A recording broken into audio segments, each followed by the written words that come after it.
जय माँ काली, जय माँ तारा, जय भैरव बाबा। आज इस बहुत ज़्यादा इम्पॉर्टेंट टॉपिक पे वीडियो लेकर आई हूँ। बहुत ज़्यादा सवाल ये बात पे आती है कि माँ के मंत्र जपते हुए, माँ का नाम जपते हुए कई भिन्न तरीके के एहसास होता है, एक्सपीरियंस होता है। कभी बहुत ज़्यादा रोना आता है, आंसू रुकते नहीं हैं। कभी बहुत पुराने पुराने बातें याद आने लगती हैं। कुछ लोगों को उबासी आने लगती हैं, यौन करते रहते हैं, यॉर्निंग होती रहती है, नींद आने जैसा लगता है। कुछ लोगों को पूरी बॉडी पेन होने लगती है। कुछ लोगों को बिल्कुल जपने की मन लगती ही नहीं है। जब भी वो नाम जाप करना चाहते हैं, मंत्र जाप करना चाहते हैं, उनकी घर पे कलाकलिश बढ़ जाती है, उनके रिश्ते में दरार पड़ते हैं और उनकी तबीयत नाजुक हो जाती है, जिसके चलते वो मंत्र जाप नहीं कर पा रहे होते हैं। यदि आप भी उन लोगों में से हो तो ये वीडियो आपके लिए है, ध्यान से सुनिएगा। माँ काली जब भी आपसे जुड़ रही होती हैं तो आपके जीवन में जो कुछ भी आपके लिए सही नहीं है, जो कुछ भी आपके लिए उचित नहीं है, उसे आपसे दूर करने में, और जो आपके लिए सही राह है उस पर उनकी कृपा दृष्टि पड़े और उस पर आपके लिए रोशनी डालें, ये वो काम करती हैं। वो आपके जीवन में जो भी हैं वो आपके लिए अच्छा हो बुरा हो, आप उन पे जान निछावर कर रहे हो, फ़र्क नहीं पड़ता। अगर वो आपके लिए सही नहीं है तो उन्हें आपसे दूर करके ही रहेंगी।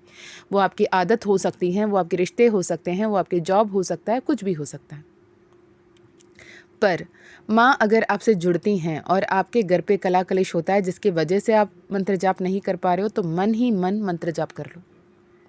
अगर आप जैसे ही मंत्र जाप करने, दिया लगाने के बारे में सोचते हो और आपकी तबीयत बिगड़ जाती है, तो आप मानसिक रूप में उनसे जुड़ाव अधिकतम करने लगो। मैं तो हमेशा मुझसे जो पर्सनली जुड़े होते हैं उन्हें यही बोलती हूँ कि किसी को बताओ ही नहीं कि आप किसकी पूजा कर रहे हैं, किनकी आराधना कर रहे हैं। ये ज़रूरी नहीं है, वो उस देवता और आपके बीच के निजी मामला है, वो आपके और आप उनके बीच का पर्सनल मैटर है कि वो आपको कैसे महसूस करवाती हैं, कैसे आपको फ़ील करवाती हैं, वो आपके माध्यम से क्या किन तक पहुंचाना चाहती हैं, उन्हें पता है।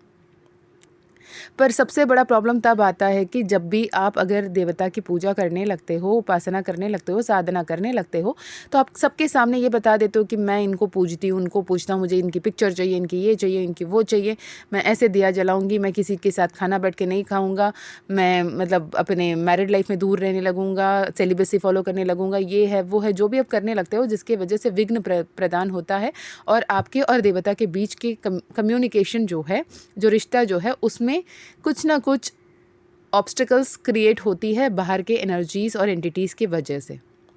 आपको लगता है कि आपके घर परिवार वाले आपको नहीं समझ रहे हैं, आपके घर परिवार वाले आपके लिए रुकावट बन रहे हैं, नहीं। एक्चुअल बात यह है कि आप जब पूजा करने लगते हो तो आपके आसपास के नेगेटिव एंटिटीज़, आपके अंदर के नेगेटिव एंटिटीज़, नेगेटिव एनर्जीज़ नहीं चाहते कि आप ये पूजा कंटिन्यू करो। इसलिए वो ये करते हैं कि कैसे ना कैसे करके आपको इस मार्ग से भटकाया जाए, हटाया जाए, जो कि आप आराम से जहाँ फंसे पड़े हैं वहीं फंसे पड़े रहो। तो सिंपल बात कि अगर आप पूजा पाठ करने लगते हैं मन ही मन में या सबके सामने भी रुकावटें आ रही हैं, इसका मतलब ये है कि आपकी जो प्रार्थना है, आपकी जो पूजा है, वो सही तरीके से सही मार्ग पर चल रहा है और ईश्वर आपके सुनने लगते हैं। इसलिए आपके आसपास की एनर्जी चटपटा जाते हैं और परेशान होकर आपको उस मार्ग से भटकाने की कोशिश करते हैं।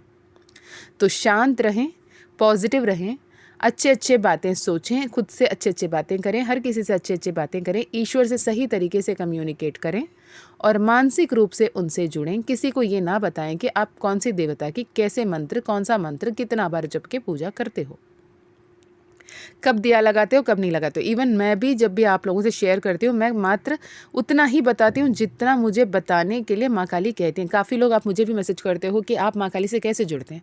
कैसे बताऊँ मैं कैसे जुड़ती हूँ? माँ मुझसे कैसे प्यार करती है मैं कैसे बताऊँ, जब तक वो मुझे परमिशन ही नहीं देंगी। मैंने जितना बताना है, जितना बताने के लिए मुझे माँ परमिशन देती है, मैं उतना बताती हूँ, आपको भी गाइड करती हूँ। पर हर किसी का relationship with the divine unique होता है, पर्सनल होता है। आपका भी पर्सनल ही होना चाहिए। तो इतना ध्यान रखिए। मैं मिलती हूँ नेक्स्ट वीडियो में। जय माँ काली।